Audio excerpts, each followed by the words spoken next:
E a literatura deve ser política? Eu sei que a pergunta até parece meio boba, soando até como, sei lá, aquele tiozão preocupado, tratando a literatura como se ela fosse um objeto precioso que deve ser protegido de todas as mazelas do mundo. Mas aí a gente entra dentro de uma outra ótica que é, a literatura ela já não fala, ela já não trata sobre o mundo, ela já não discute sobre o que somos, sobre o que lutamos, sobre o que acreditamos.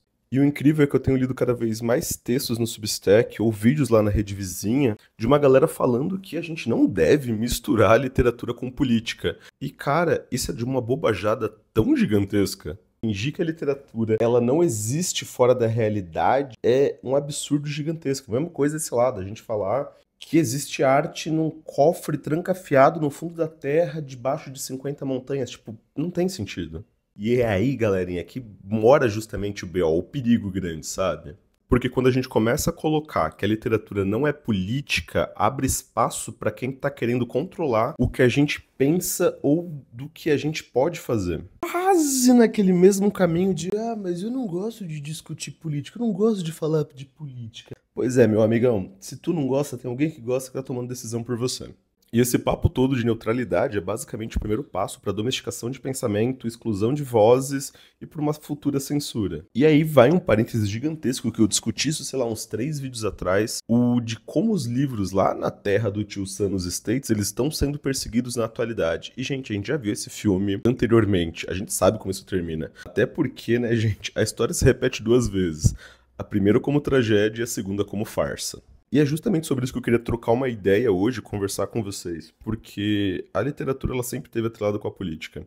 E os escritores, em maior ou menor grau, eles sabem disso, eles sempre souberam disso. E um exemplo que me fascina muito nisso é da Madame Steele. E talvez você não conheça ela, ou nunca tenha ouvido falar dela, e tá tudo bem, mas ela foi uma das mulheres mais brilhantes do século XIX. E meu francês é bem ruim, então talvez eu tenha falado o nome totalmente errado. Perdão aí já de antemão. E essa francesa, escritora, intelectual, dona de um dos salões literários mais importantes da Europa, ela viveu isolada porque teve coragem de bater de frente com Napoleão. Enquanto a nossa maravilhosa Jane Austen vivia de boinhas lá escrevendo Orgulho e Preconceito. Ela debatia com Goethe, Byron, Jefferson, a nata intelectual e literária do período. Mas e aí, o que ela defendia? O básico, tipo, o que todo mundo na teoria deveria defender. A gente está falando de educação, liberdade para as mulheres, isso em plena França pós-revolução, quando a tal da liberdade, igualdade e fraternidade era basicamente uma grande patota de homens. Gente, nada contra Jane Austen, eu curto pra caramba as obras dela, de verdade mesmo. Ela tem uma das principais análises econômicas e sociais de todo o período, tanto que ela é estudada pra caramba atualmente dentro desse contexto. Tem uma frase dela que me pega muito, que é no seguinte: na república elas têm o ridículo a temer, na monarquia ela tem o ódio. Que é justamente dentro dessa ótica de que elas vão ser perseguidas sempre que elas entrarem no debate público. Por isso que volta e meia, toda mulher, quando ela se destaca muito, ela vai ser podada. Pensa nas grandes escritoras da atualidade, tudo bem? Mesmo que você possa não gostar do que elas escrevem, elas vão ser atacadas se elas estão indo muito bem, se elas vendem muito bem. Entende a discussão? A Steele, ela defendia que as mulheres elas têm que ser ensinadas a debater, discutir, pensar, refletir, porque somente assim essa roda, essa grande engrenagem da sociedade, ela vai se mover. E a Steele, ela defendia o romance, esse gênero por vezes colocado como menor entre outros tipos de obra, como um produto de transformação social, como um produto que por vezes mesmo a história vai ignorar. Porque, segundo ela, pra mim, isso fez um total sentido. Sabe aquela explosão mental, sabe? Porque ela colocava que o romance, ele traduzia o cotidiano. Ele traduzia sensações, sentimentos, essa questão do invisível, daquilo que passa batido no nosso dia a dia. E aí, retomando a Austen de novo. Porque a Austen, ela faz isso muito bem. Ela destaca esses pormenores da sociedade do período inglês no qual que ela viveu. Então, por isso que essa obra ela ainda é muito importante hoje. Por isso que ela é clássica pra caramba. E quem mais vivia no invisível do que as classes marginalizadas, do que as classes precarizadas, do que as mulheres e diversos outros grupos sociais. E aí retoma o que eu acabei de falar, que, os romances eles registravam fatores que a história por vezes ignorava. E isso a gente tá falando de 1795 ainda. Antigo padedel, bicho.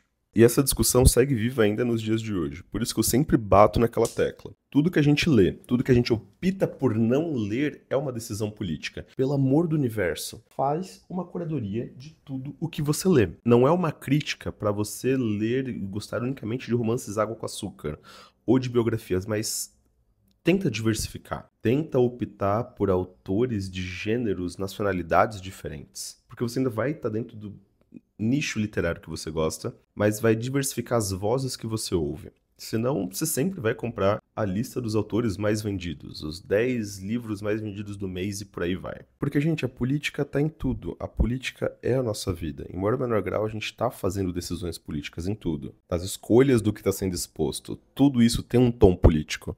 E talvez aí uma visão mais crítica do porquê a gente volta e meia fica cansado de política, ou pelo menos tem essa ideia, é porque a gente sempre associa a política à corrupção, à roubalheira de alguma coisa, a desvio de verba, a discurso pronto.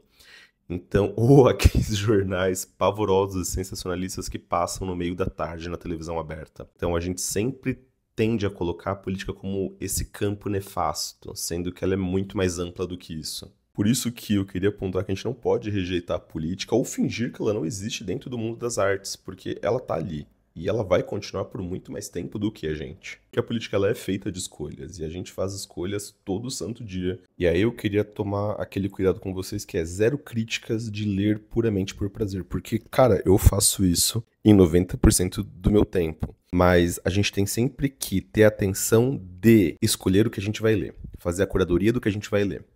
Porque a leitura por prazer ela é super bem-vinda, ela tem que acontecer. Mas escolha o que você está lendo em vez de só pegar o que está sendo vendido como ideia. Faz sentido? Eu espero que faça.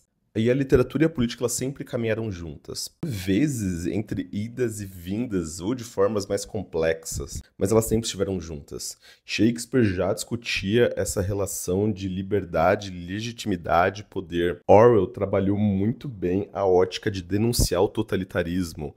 E a gente tem N autores que fazem esse mesmo percurso na atualidade. Harriet Beecher, nos Estados Unidos, ela escreveu um livro incrível que se chama A Cabana do Pai Tomás, que muda totalmente a maneira como os Estados Unidos viam a escravidão até o momento. Ou seja, a literatura ela transforma tanto tempo no período no qual ela é escrita, quanto tem força para transformar na atualidade. E eu sei que vocês já estão acostumados, para quem me acompanha há um tempo aqui já no canal, que as plantas sempre vão estar rodeando o ambiente no qual eu estou inserido.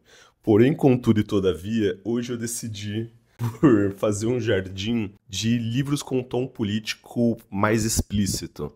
Então eu coloco desde um George Orwell, em 1984, ou Na Fazenda dos Animais, que aí tem um ponto para um outro vídeo, talvez no futuro, que o Brasil foi um dos únicos lugares no planeta onde o livro ele chega aqui pela primeira vez nos anos 60 com o nome de Revolução dos Bichos, mas isso é papo talvez para um vídeo futuro. Que eu deixo selecionando também o Mohsin Hamid, Passagem para o Ocidente, um livro que trabalha com a ideia de migração e distopia bem interessante.